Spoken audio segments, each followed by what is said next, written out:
seja muito bem-vindo, seja muito bem-vinda a mais um FBM Talks. Eu sou a Isa Valadão, sou VP de Sustentabilidade e Construção e hoje aqui comigo recebo o Walter Pieracciani, VP também da Fundação, só que de Inovação. Seja muito bem-vindo! Obrigado, Isa Valadão, querida. É uma satisfação estar aqui com vocês.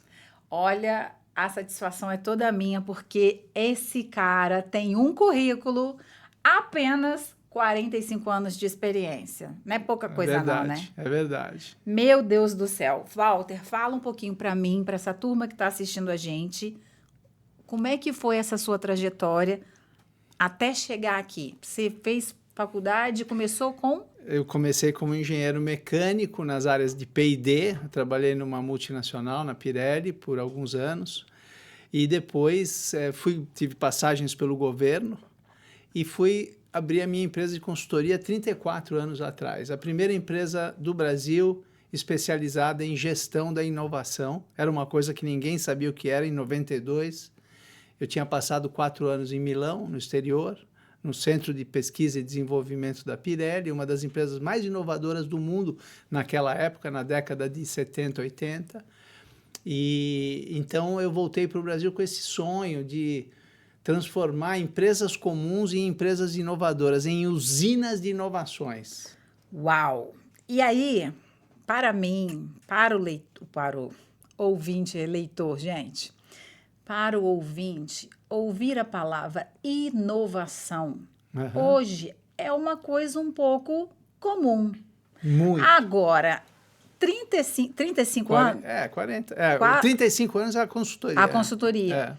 35 anos atrás, quando você resolveu fazer uma consultoria para transformar empresas exatamente nessa área de inovação, uma palavra, um substantivo que nem era usado muito. Nem era conhecido. Como é que foi isso? Foi difícil. A gente brincava, naquela época as pessoas fumavam nas empresas, né? Sim, muito. E tinha cinzeiro em cima da mesa. Fumava até no avião. Aí a gente falava o seguinte, ó, vamos falar que a gente veio aqui falar de inovação, mas abaixa logo porque vai voar cinzeiro em cima de você, né? Ai, meu Deus. Porque as pessoas não sabiam o que era. O que era. Enfim. Mas foi uma forma muito interessante que a gente encontrou. Nós encontramos uma maneira de entregar a essas empresas, a esses clientes, tudo o que eles precisassem para se tornar mais inovadores. Em todas consultoria, as áreas. Educação para inovação e funding para inovação, recursos para os projetos. Nós viramos uma espécie de one-stop shop, Isabela. Uau! O cliente chegava e a gente fazia todo o trabalho para que ele se tornasse mais inovadores. Dizíamos o que precisava ser feito, consultoria. Como deveria ser feito, ensinávamos as pessoas, educação. E arrumávamos grana por meio dos incentivos fiscais e pelas linhas de financiamento subsidiadas que existem e existiam já naquela época. A gente viabilizava os projetos. Então, isso foi a grande sacada da nossa sobrevivência naquela primeira fase que você, sensível e muito competente, já sabe que deve ter sido muito difícil. Foi muito difícil. Imagino. E se a gente fizer um paralelo com o que a gente está vivendo hoje, com essas modificações, com com a IA, vamos falar de IA, que é uma coisa aí que começou a crescer depois da pandemia, que caiu na boca do povo, digamos assim, né? Usar essa expressão, né? Meio chula, mas para a gente entender, né? Então, hoje todo mundo, ou pelo menos a grande parte das pessoas que estão empregadas, trabalhando em empresas, já ouviram falar em IA e até estão usando. Mas ainda olham meio assim, será que isso é isso mesmo? Será que vai me ajudar no meu trabalho? Isso é o que você vivenciava no seu dia a dia quando você começou? Muito boa a tua pergunta, porque a gente está vivendo exatamente nos últimos 10 anos uma grande mudança. A inovação tecnológica, ela sempre foi uma alavanca para o desenvolvimento, né? Sempre foi uma forma desde que inventaram a roda, que foi uma grande inovação, o container, uma grande inovação. Mas essas inovações, elas eram desenvolvidas e propiciavam um salto das organizações, um salto das empresas e das nossas qualidades de vida também. De um tempo para cá, nesse mundo turbulento que a gente vive, usou-se a expressão a economia líquida, né? Agora é a economia em tempestade, é uma tempestade em volta da gente. A inovação, ela não é mais a alavanca que empurrava as empresas para frente, ela é uma arma de sobrevivência. O mundo em volta começou a mudar tão rápido e tão freneticamente, com mudanças tão profundas, que as organizações que não se tornarem inovadoras, que não forem capazes de se adaptar, que não forem camaleônicas o suficiente, vão fechar. Como já aconteceu com Como muitas, já né? está acontecendo com muitas empresas incríveis, que a gente achava incríveis, assim, nossa, A gente pode falar nomes? fechou. Os conhecidos Pode. do mercado. Quando Pode, você pode. fala aí, sabe o que eu lembro? É. Eu lembro da Xerox, eu lembro da Pois é, Blockbuster. Kodak, Xerox, mas que elas são mais antigas. Eu estou falando de empresas que estão empresas de fechando agora. hoje, né? Empresas que estão fechando hoje. Então, o que acontece? A inovação, no fim da história, Isabela, não é mais opção. E o que ela era, uma alavanca de desenvolvimento econômico, né? Não é mais suficiente, né? A gente precisa ser realmente empresas frenéticas, camaleônicas, adaptáveis. Amei essa palavra, camaleônico. É quem vai sobreviver, né? E a inovação em si, já pensando um pouco mais amplo, saindo das empresas, indo para o país, indo para o nosso Brasilzão, a inovação é a única coisa capaz de erradicar a pobreza e promover o desenvolvimento econômico. Quem falou isso aí não sou eu, não, tá? Quem falou isso foi o Aghion, o Mokir e o Hovit, 3 cientistas que acabaram de ganhar o Prêmio Nobel de Economia. Uau. Com essa tese. Uau. Tá? Que é uma coisa que a gente fala há 40 anos, né? Nós, eu e meu time. Só para deixar registrado. Eu e meu time. Mas eles provaram isso com os algoritmos, com os modelos econômicos, e mostraram que a inovação não é destruidora de emprego, que a inovação não é... A inovação é o que erradica a pobreza e promove o desenvolvimento econômico. Então, por isso que os países investem em inovação tecnológica, eles sabem disso. Eu amei essa última fala. E quando você estava falando, eu me lembrei da Revolução Industrial. Quando eu estudei lá, quando fazia ensino médio, que na época era até outro nome, eles ensinavam lá para gente, né, Revolução Industrial e tal, que foi um grande salto da humanidade, né, ali de produção de bens de consumo, de consumo do ser humano se sentir bem, né, conseguir consumir, conseguir melhor qualidade de vida, digamos, para quem conseguia comprar. Quando a gente traz esse recorte para cá, a inovação, ela vem, a gente não consegue ver um salto, né? É uma coisa mais gradual, né? Não foi uma coisa de hoje para ontem. É todo dia, todo minuto. É todo dia um pouquinho, né? Mas ela... Mas tem os marcos, né? Os grandes marcos, né? Você falou da Revolução Industrial, seria a indústria 1.0, 1.0, né? lá, que a gente já está na qual? Nós estamos 5.0. Eu não acompanho. Eu vou nas feiras. Não, a gente está numa indústria totalmente conectada, e isso tem muito a ver com a gente aqui, e com vendas e com marketing, Isabela, porque a indústria totalmente conectada com o seu consumidor, que você pensa ou alguma coisa, pensa hoje é assim, né? Você pensa assim, né? No telefone, Sim. né? Infelizmente. Mas se você pensar alguma coisa, essa coisa pode chegar na sua casa o dia seguinte do jeito que você bolou. Garo, vou dividir uma experiência de dona de casa contigo. Eu tirei férias agora recentemente e perdi meio o controle da despensa de casa. Ontem a minha ajudante foi fazer almoço e não tinha arroz. Falei, faz macarrão mesmo, o que tiver, e é isso aí. Aí, à noite, no final do dia, eu lembrei do arroz. E aí fui fazer compra, obviamente que no online. E hoje, 8h30 da manhã, estava na minha casa. Pois é. Eu achei isso É máximo. muito importante. E essa oportunidade, no final, que a FBM está me dando, nos dando, de pensar inovação dentro da fundação, ela é muito importante. Porque com quantos vendedores você falou? Em quantos balcões você chegou? Que tipo de decisão você tomou? Como foi a sua experiência de comprar arroz? Tudo isso é inovação tecnológica. Muito. Né? Então, a grande revolução do varejo, nós montamos, 3 anos atrás, o Laboratório Brasileiro de Inovação no Varejo.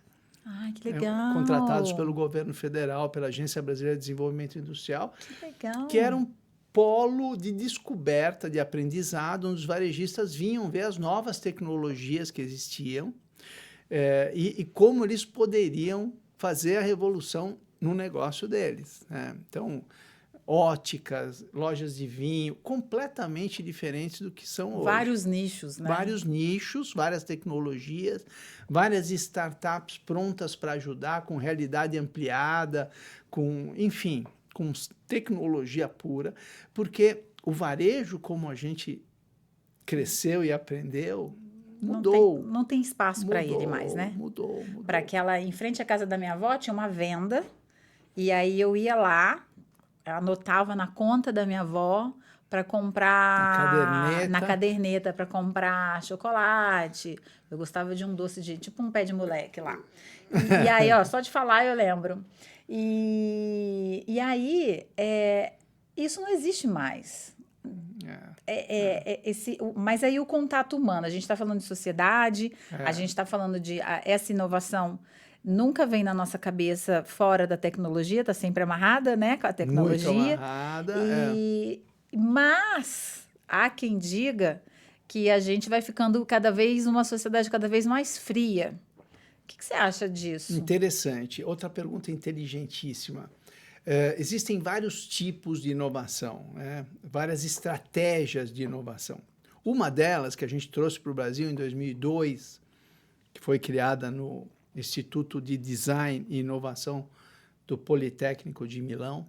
Fantástica escola. A inovação de significado. A inovação de significado, professor Roberto Verganti, é uma inovação que você faz no feixe de emoções que conecta você com aquele pé de moleque que você comprava. Provavelmente você vai lembrar do seu Antônio, que era quem te me entregava atendia. O pé de moleque. Isso tudo é emoção. O campo das emoções continua muito vivo, muito válido. E você pode inovar muito nesse campo das emoções, do significado. E para isso é preciso estratégia, é preciso método, é preciso processo. Não é um lampejo. Como a gente faz para ter essa emoção na frente de uma tela? Existem várias estratégias, mas uma delas é conhecendo você cada vez melhor, mexendo com aquilo que faz diferença para você, para uma mãe que tem uma criança pequena, para um avô como eu que tem uma netinha de 1 ano. Ai, que delícia. Então, tudo isso é operar no campo das emoções. É muito delicado isso, é quase perigoso, mas é a forma que a gente tem de continuar sendo seres humanos, na frente de uma tela. Despertando em mim, estou vendo essa tela, ela desperta em mim um sorriso, desperta em mim uma emoção, se ela souber o que precisa fazer. Isso também é inovação tecnológica. A gente acha que inovação é lançar foguete para a NASA, mas não tem nada a ver. A inovação pode ser de produto, de processo, de produção, mas pode ser inovação de negócio. De comportamento. Ou de gestão. Né? Muito, muito legal. Bem, eu separei aqui umas perguntinhas. Manda bala, Isabela Valadão. E eu gosto quando você falou ali como é que camaleônico, né?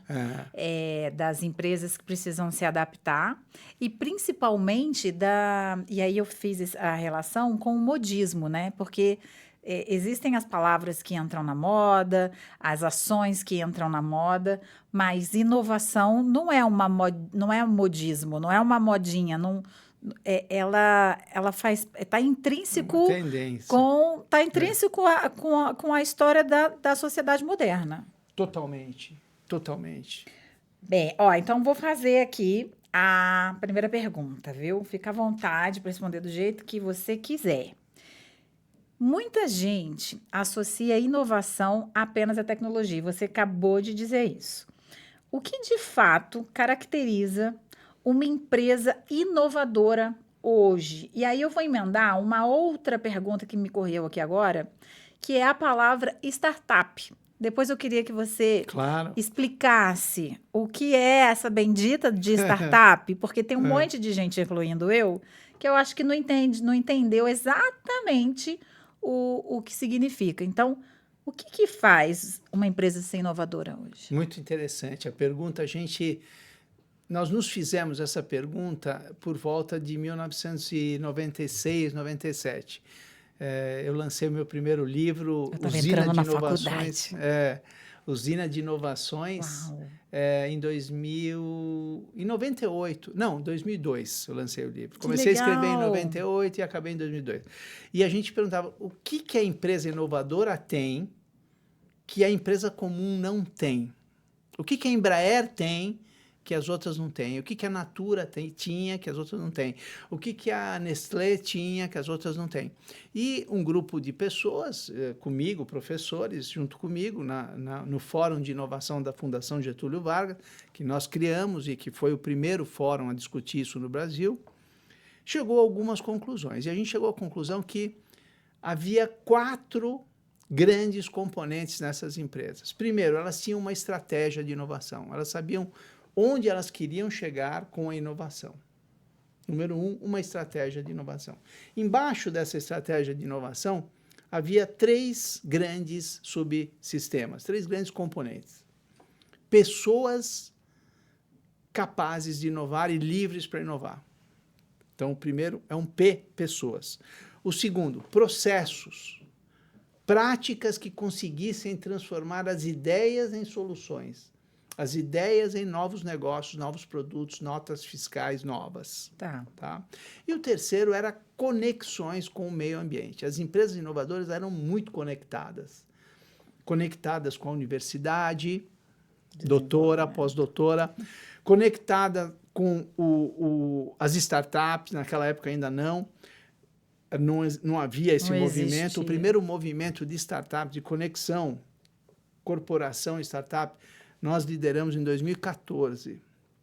Foi um movimento da Oi, que hoje nós falamos de empresas que acabam, né? A Oi era uma organização extraordinária, não existe mais, não né? Existe. Não existe mais. Eu fui cliente Oi. Então vamos lá. Em 2014, a gente liderou esse primeiro movimento e fortalecemos as conexões da Oi. Então, estratégia de inovação. Eu sei para onde eu quero ir. Eu tenho as pessoas capazes para me levarem lá. Eu tenho as práticas que vão transformar as ideias em produtos e serviços inovadores. E eu tenho as conexões necessárias para fazer isso acontecer. Quando eu digo conexões, inclusive com os clientes, inclusive com as linhas de incentivo fiscal e de financiamento. Isso é conexão. E aí a gente começou a trabalhar esses 4 blocos dentro das organizações. O que faz? Qual a diferença que você falou? Qual a diferença entre a empresa inovadora e a empresa comum? Essas 4 combinações, essas 4 componentes. Abraçando tudo isso, a cultura organizacional. A cultura organizacional. O ambiente propício à inovação, onde o erro pode ser visto como aprendizado, onde as pessoas estão em primeiro lugar, onde o intraempreendedorismo é incentivado. Então, são crenças que fazem uma cultura favorável à inovação. E de lá para cá, a gente vem transformando as companhias de comuns em inovadoras. Muito bom. Lá no início da nossa conversa, você falou do eixo aí da educação, né? Quando você atua com a consultoria, que você leva ali, né, a parte do financiamento, né, da parte da grana que vai fazer tudo acontecer, aí depois da pesquisa, né, as pessoas aqui, e aí você investe junto com a empresa no aprendizado da mão de obra dessa empresa, das pessoas que estão ali fazendo essa empresa acontecer. Exatamente. Eu vou explicar melhor isso, porque na nossa cabeça, inovação é lampejo. E não é. Grande erro, grande mentira. Nós aprendemos na escola que Newton descobriu a lei da gravidade porque caiu uma maçã na cabeça. Maior mentira da face da Terra. Arquimedes descobriu o empuxo porque a perna, tirando a perna da mulher. Mentira. Os caras estavam estudando há 20 anos os fenômenos gravitacionais e tal. Então, inovação é um processo que é marcado por um lampejo em algum momento. Tudo bem, o lampejo é legal, mas se não tiver todo o processo, a governança... Se não tiver base, garoto, como é que a pessoa vai entender o que ela está recebendo? Exatamente. Então, voltando, como você faz para transformar pessoas em gestores de inovação, em agentes de inovação? Mostrando para eles as técnicas de como inovar, como transformar ideias em soluções, mostrando para eles os comportamentos que são essenciais em uma cultura favorável à inovação. Então, as atitudes do inovador. Né? E esse conjunto de técnicas mais comportamentos fazem com que as pessoas liberem a sua capacidade inovadora, a sua capacidade de inovar. E a gente tem tido resultados muito bacanas. E esse é um dos papéis da FBM. A gente tem que levar essa... A gente tem que permear exatamente Você quer ver? A gente fez um estudo, Isabela, do e-commerce no Brasil. Né? Existe um observatório do comércio eletrônico no Ministério do Desenvolvimento, Indústria e Comércio. O e-commerce no Brasil, se você olhar o Brasilzão, menos de 10% do total de e-commerce que é feito no Brasil é feito nas regiões Norte, Nordeste e Centro-Oeste. 90% é feito no Sul e Sudeste. Uau! E nas grandes capitais, tá? Porque eu morava no interior do Rio e as coisas demoravam para chegar. Ok, mas o que a gente pode fazer lá para a galera? Para fazer esse número aumentar. E a gente fez o estudo, mostrou para o governo federal que as soluções passam por 3 grandes capítulos, né? Isso até pode interessar. Para toda a parte de entregas e logística, como você falou. A segunda parte é a educação das pessoas e dos comerciantes e do comércio. Capacitação para vender no eletrônico. Porque não é a mesma coisa. São várias fases, né? O cara tem que ter controle de estoque, ele tem que tirar a foto do produto dele, capacitar essa turma. A turma toda para cuidar da tecnologia. E a FBM pode ter um papel maravilhoso nisso. E vem tendo com a nossa presidência atual, Cláudio Conso, aquela fera. Nosso chefe querido. Nosso chefão. Ele vem tendo esse grande avanço, né, de levar a educação aos rincões mais remotos brasileiros. E a ideia é essa. E a terceira é a parte de tecnologia mesmo, o chatbot, a conversa, o acesso, as ferramentas digitais. Então, essas 3 peças a gente apresentou para o governo federal, dizendo, olha, são essas 3 coisas que precisam ser feitas para que essa desproporcionalidade 90-10 saia mude nossa realidade. 90-10 é muita diferença. Muita coisa. Não, mas é que a turma que compra... Não é verdade. Não é poder aquisitivo. Não é poder aquisitivo. Até porque a gente tem um centro-oeste riquíssimo. Então... Pois é, a Califórnia brasileira. Exato. Então, você vê como a gente ainda tem muito caminho pela frente, Isabela, na inovação. E aí, como educadores que somos, o olhinho até brilha, né? Exatamente. Agora, fala para mim. O negócio da startup. O que significa startup? As startups são empresas iniciantes. O que aconteceu? Com o grande avanço das tecnologias e com a possibilidade de ideias malucas virarem negócios, como, por exemplo, o Facebook, foi uma ideia de um aluno, né? Que hoje manda no mundo quase, né?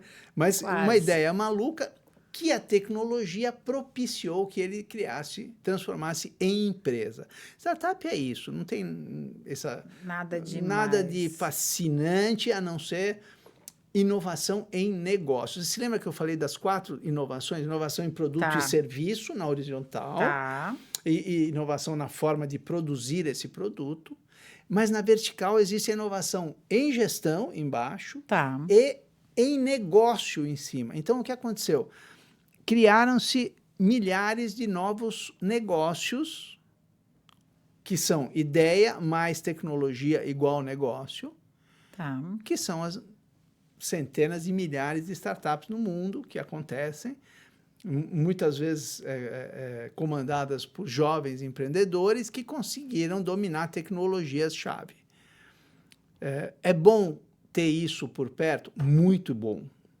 A empresa grande pode encontrar nas startups soluções muito criativas e muito baratas e muito eficazes para os seus problemas centrais. Né? Mas no mundo da inovação não é o mundo das startups. Pelo contrário, é o mundo das corporações, né, que Era aí que eu conseguem queria fazer chegar. diferença. Até porque eles já conhecem a regra do jogo. Esse aí a startup, que em teoria é com alguém, vamos pensar aí no rapaz do Facebook, lá na garagem lá da casa dele, né? Sim. Ele não sabia onde estava entrando, não sabia nem para que lado que ia. Chegou e deu certo, mas é diferente dele, a maioria não dá, né? Porque não sabe para onde que está indo. Aí de novo entra a educação, né? Exatamente. E de novo entra a FBM aqui nesse... É um número muito pequeno que a gente chama papel. de unicórnios, né? São as startups que atingem isso, né? É. Agora, e as que não atingem? Aí não só startups, as empresas em geral, quando que elas erram? Quando elas falam lá que a questão de inovação, né? Elas querem desenvolver esse lado na sua cultura organizacional, ali no seu fluxo de gestão, mas elas pecam aonde? Isabela, elas erram achando que inovação é lampejo. Perfeito. Elas erram não organizando uma governança que faça a inovação acontecer repetidamente. E aí, usinas, a gente fala de usinas de inovações, porque a usina, ela, permanentemente, ela solta energia, solta inovação, né? Então, essa metáfora... Esse é o conceito de usina. De usina de inovações, né? Pá, pá, pá. Isso está no livro lá, eu quero de 2002. Ler o seu livro. Eu vou te dar de presente.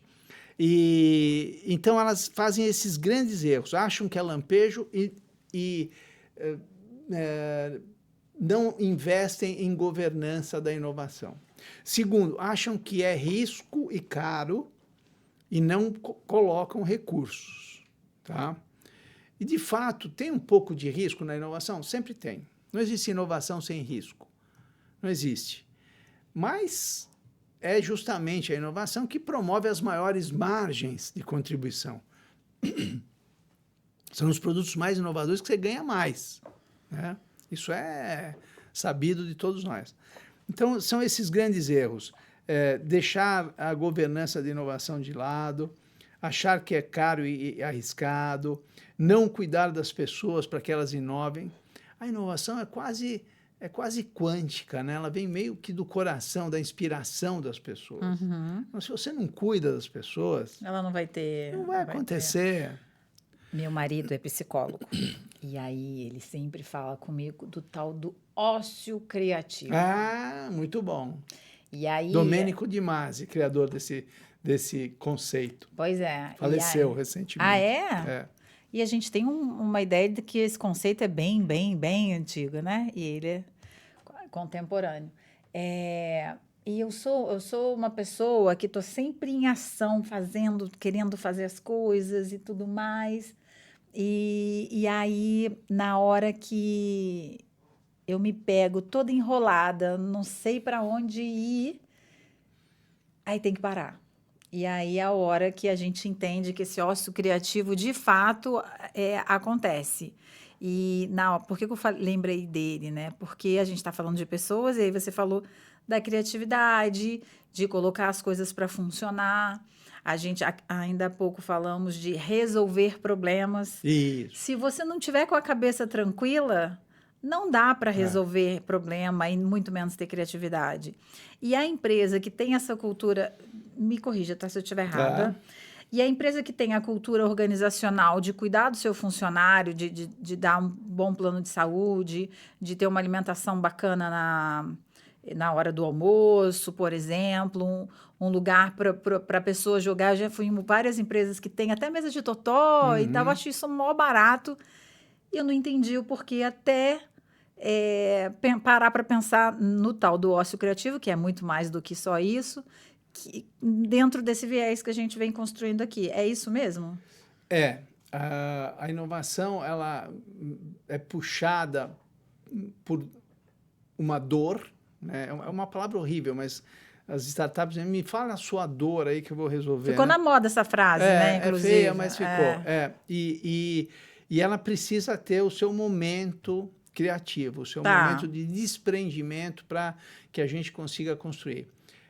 Vocês todos aí, a nossa audiência também, deve ter tido ideias no boteco e escreveu no guardanapo. E se perdeu. Aliás, por aí. sabe uma ideia do boteco que deu muito certo? O EcoSport. Depois eu te conto essa história. Mesmo, em off. Depois mas a gente eu tenho, divide com a turma. Um colega nosso, um cliente, tem o guardanapo onde ele foi desenhado a primeira vez Uau, pelo Guy Ferrand. Que maneiro! Salvou a Ford no Brasil. Bom, mas então é o boteco, é o banho. Você não tem ideias no banho? Muita coisa. Eu falo sozinha, estrada, é assim o negócio do... É a estrada, quando você está sozinha na estrada, começa a pensar, ter ideia. Então, esses são os momentos criativos que podem ser replicados dentro das empresas. Não precisa pôr todo mundo no banho, que nem aquele filme Em Roma com Amor. Lembra? Roma com Amor. O cara só cantava no banho. Mas não precisa chuveiro em todo lugar. Dá para a gente criar ambientes favoráveis à inovação, né? Pensódromos, áreas para agradar. Pensódromo! Amei! Dá para fazer coisas interessantes. Então, essa é a história. E acaba batendo no ponteiro da grana. Vamos falar claro para a nossa audiência. Inovação dá dinheiro. Quem tiver dúvida, pergunte ao Elon Musk, o cara mais rico do mundo, a história é uma história de inovação da PicPay até a SpaceX. Até o negócio do foguete que dá ré agora. Que dá ré, não dava, agora dá ré. Então, ele é uma figura polêmica, não importa, dá dinheiro, dá dinheiro. Quer um caso brasileiro? Inovação dando dinheiro? Nós fomos contratados pelo grupo Folha. UOL. Né? Antigamente existia a América Online, a UOL. Aí, a família fez Universo Online. Bem modesto, bem modesto. Universo UOL, né? E eles tinham um banco de dados gigante, né, por conta do UOL, e queriam entrar no mercado financeiro. Queriam entrar no que dá dinheiro no Brasil, que é banco e meios de pagamento. E a gente, com as equipes, a gente sempre trabalha ombro a ombro com as equipes internas, a gente discutiu... Não tem como fazer diferente, né? Não tem como fazer diferente. A gente discutiu, capacitou as pessoas para a inovação. Nós aplicamos nosso método, que é o Innovation Belt, a formação de faixas pretas em gestão da inovação. Que legal! Já formamos mais de 2.000 no Brasil. Que legal! E a turma descobriu o seguinte, Isabela. Havia 2 players naquela época, a Rede e a Cielo e tal, e alugavam máquinas para o pequeno comerciante. Isso tem tudo a ver com a gente, com a FBM, com marketing, com vendas. E alugavam as máquinas, sei lá, R$200 por mês, coisa assim. E a gente foi ver o custo que essas empresas tinham. Elas tinham um grande custo com as bobinas, para distribuir 700 mil bobinas por semana em São Paulo. Aquele papel que depois fica transparente. Exatamente. Tinha um grande custo com bobinas, um grande custo com manutenção, porque as máquinas que voltavam dos restaurantes não podiam ser simplesmente arrumadas, porque tinha fraude, tinham que ir para um bunker gigante. Caramba! E as equipes, junto conosco, tiveram a seguinte ideia: vamos eliminar a bobina. Que dava para fazer. E vamos eliminar a manutenção. Como é que você elimina a manutenção? Vendendo a máquina. Quando quebrar, joga fora. Isabela, foi o maior IPO de fintechs da história. Nos Estados Unidos, 14 bi de dólares. Uau! E a gente falando assim, é uma solução muito simples. Por que não teve antes? Pois é. E o Brasil é maravilhoso, né? A mudança foi para tentar concorrer com os dois grandes players. Na verdade, havia um mercado gigantesco de pequenos comerciantes que sonhavam com dinheiro de plástico, mas que não tinham R$200 para alugar a máquina. 4, 5 mil máquinas por dia eram vendidas quando a gente lançou. Caramba! Sabe quem e você comprava? participou ativamente disso? Ativamente. Sabe quem comprava? Quem? O verdureiro, a banca de jornal, o personal trainers, o Brasil. Isso é o Brasil. Um Brasilzão gigante. De empreendedores que estão aí na lida todos os dias. Show de bola. Então, a inovação... Isso foi que ano? Isso foi em 2000 e... Nós estamos em 26, foi 2014, por aí. Uau, um pouco mais de 10 anos, vamos pensar assim, né? Por aí. Caramba, que 2015. incrível você participar disso, né? Infelizmente, a gente está chegando no final. E eu quero pular para a última pergunta, para a gente fechar. E daí, pedir para você já fazer um fechamento para a nossa... Aí, para a turma que está nos escutando. Se você pudesse, né, deixar um alerta para os líderes de equipe, das empresas, para esses empreendedores, qual seria? Seria para que vocês, líderes, acreditem na inovação e acreditem nas pessoas que estão com vocês. Não é só o líder que tem ideias brilhantes, né? Transformar os funcionários, especialmente, nós estamos falando de varejo, estamos falando de experiência do cliente, estamos falando de FBM. Líder, propicie a transformação das suas equipes. Você tem 50 funcionários, passe a ter 50 inovadores. Eles estão prontos para isso. As melhores ideias, as melhores mudanças vêm de grupos que sabem o que está acontecendo e os problemas que estão vivendo. Então, confiar mais nas equipes, tomar mais risco, menos cópia e mais criatividade. Esses seriam os grandes alertas para o líder, acreditar na inovação, mergulhar de cabeça. É a única maneira de sobreviver. Não tem outra, Isabela.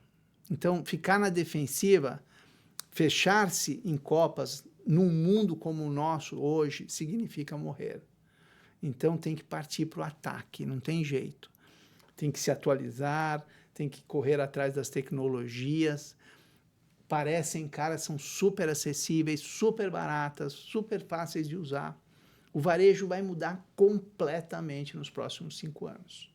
Uau! Completamente. Nós vamos ver a inteligência artificial promovendo uma revolução incrível nas relações entre quem compra e quem vende. E a gente, Brasil, vai ter que liderar isso de algum jeito, que senão nós vamos ter que comprar de chinês e de americano. É isso aí. Então, ó, fica a dica para você. E assim como eu, se você vai escutar essa aula toda de novo, presta muita atenção, que eu tenho certeza que tem ouro aqui para a gente resolver alguns problemas dos nossos dia a dia, tá? Depois conta para a gente aqui o que mudou para você escutar essa aula aqui junto. Olha, muito, muito obrigada junto aqui comigo. Eu amei, muito, valeu demais pelo seu tempo aqui conosco. Eu que agradeço. E esse ano todo a gente tem para estar juntos na FBM e juntos fazer a diferença na vida da galera. É isso. E também, quem se interessar, pode procurar a FBM, os nossos cursos. Né? Nós vamos agora carregar no nosso site. Isso aí, bem lembrado. E acessar também a mim diretamente. Eu estou sempre pronto. Eu amo o que eu faço. Então, estou sempre pronto para transferir conhecimento, Isabela. Muito, muito, muito obrigada. Obrigado. Pessoal, até a próxima.